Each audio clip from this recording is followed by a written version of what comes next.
I can find any of the original Mason-Dixon marker stones. So hopefully we have success. But as you can see, the weather is not cooperating very good. Very windy, and it's been raining all night up here, so the trail's going to be muddy. But like usual, I'm not going to let the weather stop me. I'm going to get out here and do some exploring and hopefully find some of these markers. So let's get hiking and see if we can find one of these Mason-Dixon markers. See you at the trailhead. Okay, as you can see, made it around to the other side of the lake. We're at the trailhead here for Evitt's Mountain. We're in the woods now, so we're sheltered from the wind. It was a little crazy over there next to the lake, but we're at the trailhead here. It's about a 3.5 mile hike up to the top of the mountain. Once we get up there, then we're going to have to do some bushwhacking out into the woods to see if we can find the marker. I think I've located it through Google Earth, but we're just going to have to try and see what we can find when we get up there. Along the way, we're going to actually come across an old homestead from a hermit who used to live up here, I believe, in the early 1700s, who the mountain is named after. So we'll check that out along the way. But other than that, let's get to hiking and see if we can find one of these Mason-Dixon marker stones. I'm really excited to see if I can find one. So let's go hiking.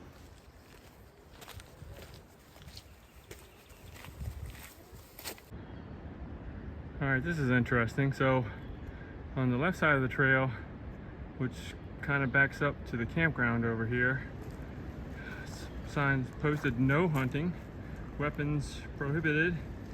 We look straight across to the other side of the trail. We got a sign that says managed hunting, no target practice. So just beware, there could be people out in the woods shooting. So if you're heading up this Evitt's Mountain trail, just be careful. We're starting to get a little bit of elevation here. You can see the lake through the trees there. It's down towards the casino on the other side. But I'm continuing to climb up the side of Evitt's Mountain here.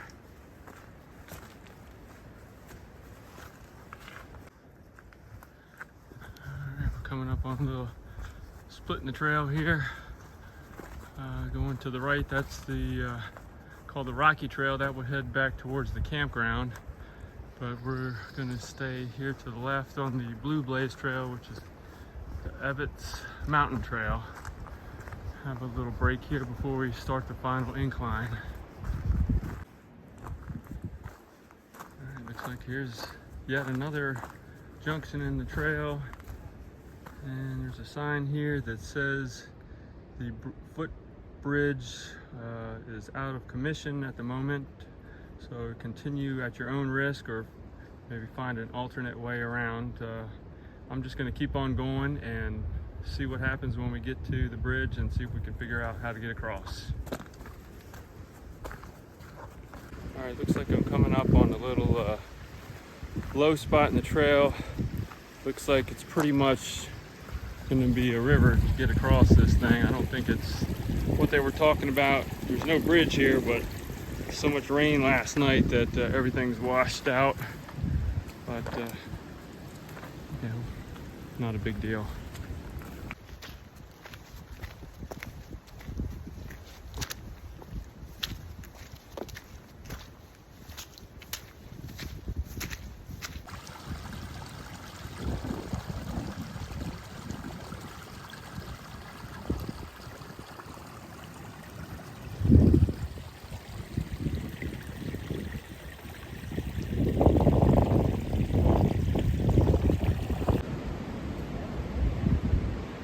As you can see, getting a little higher in elevation up here on the mountain, and the wind is starting to pick up again.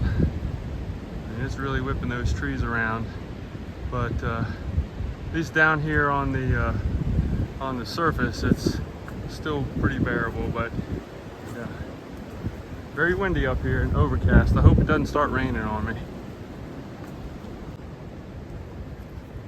Okay, looks like we're finally here.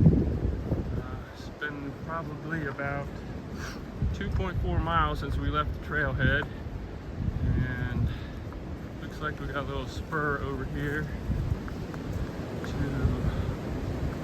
the homestead site. So let's see what's back in here. I have no idea, but we're gonna go check it out. Here's something back in here. I'll tell you one thing, you had a pretty nice view up here, especially in the winter when the leaves are off the tree. See down into the valley pretty good.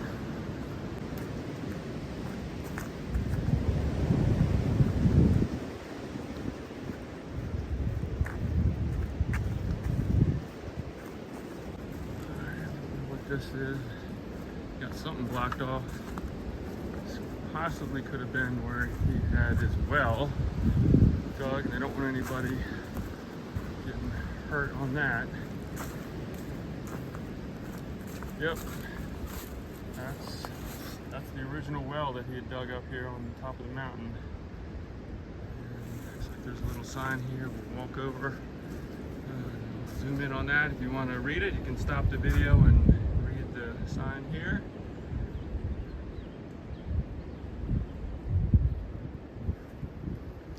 And looks like just a little clearing up here. Don't know what else is here. Obviously this picnic table was not there in the 1700s, but it looks like maybe there's a cornerstone over here. This could have been where his house or his cabin was. Looks like it's cleared off. Obviously, stuff could have grown between 1700s and now, but looks like this could have been the site where his house was. So, again, pretty nice view down. That lake was not there when he lived here. That lake was built, I believe, in the 1930s. It was dammed up, but had a nice view down into the valley here. So that is Evitt's home site. So pretty cool. All right, let's keep going and see if we can make our way up to the area where I'm going to hopefully find one of the Mason-Dixon markers. We're going to have to do some bushwhacking, but I think we're gonna find something up here. I've got some good research, and I think I'll be able to find something. So let's keep going. So right along the trail here, you can see the remnants of one of the stone walls that was surrounding his orchards. Just the remains up here. Goes right along the trail that we're on. But it keeps on going.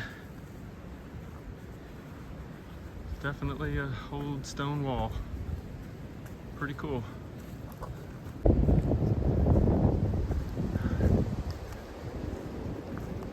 Alright, looks like we're coming up on a fire tower here. I think we're going to be able to get up. I'm certainly not going to climb a ladder up that thing, but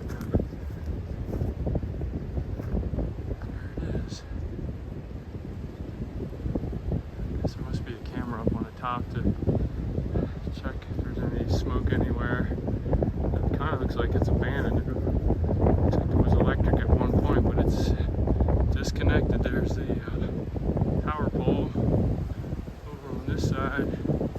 So they ran electricity up to this thing at one point. But here we go. We'll virtually climb the thing.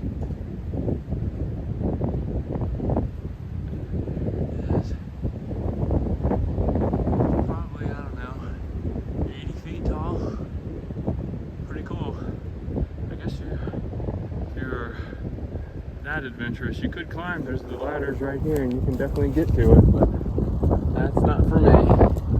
If you've been following my channel for any time, you know I am not good with heights, so that is a definite no-go, but pretty cool nonetheless.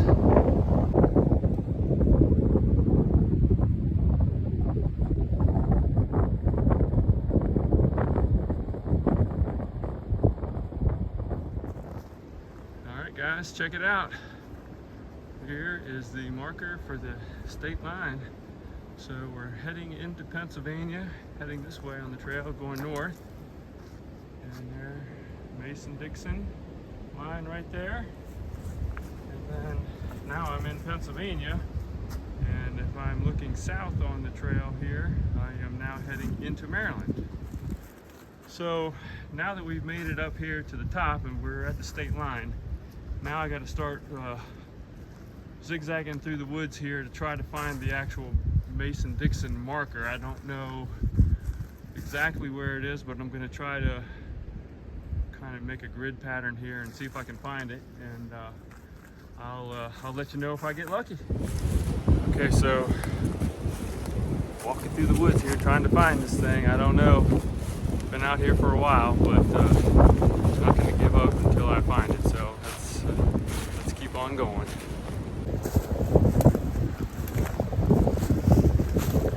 I just can't even imagine how tough it must have been for them to survey this place, get it accurate. I think I read that they were somewhere within just a couple hundred feet of more modern day surveys that have been done since. And the instrumentation that they had, they did some really accurate measurements trying to define the line between Maryland and Pennsylvania. Wait, looks like there's something right up here, a bunch of paint on the tree. Oh, there it is. Hey, check it out. Hey, we got, oh look, there's a benchmark too. Look at that. USGS benchmark, put here in 1927. Oops, let's get the camera on it. And yeah, that's cool. Didn't expect to find that at all, but check this out, guys. Here is one of the Mason-Dixon markers. That is freaking awesome. That is so cool. It says 1902. I think a lot of these original markers were worn down or vandalized. Looks like on this side it says it was originally placed here in 1766. So towards the end of their time doing the survey. So now this side is saying Beaver, Pennsylvania, and here's another benchmark right on top of the marker here. So wow, this is freaking cool. I'm so happy I came up here, traipsed through the woods to find this thing. Wow, there it is, Mason-Dixon marker. Success.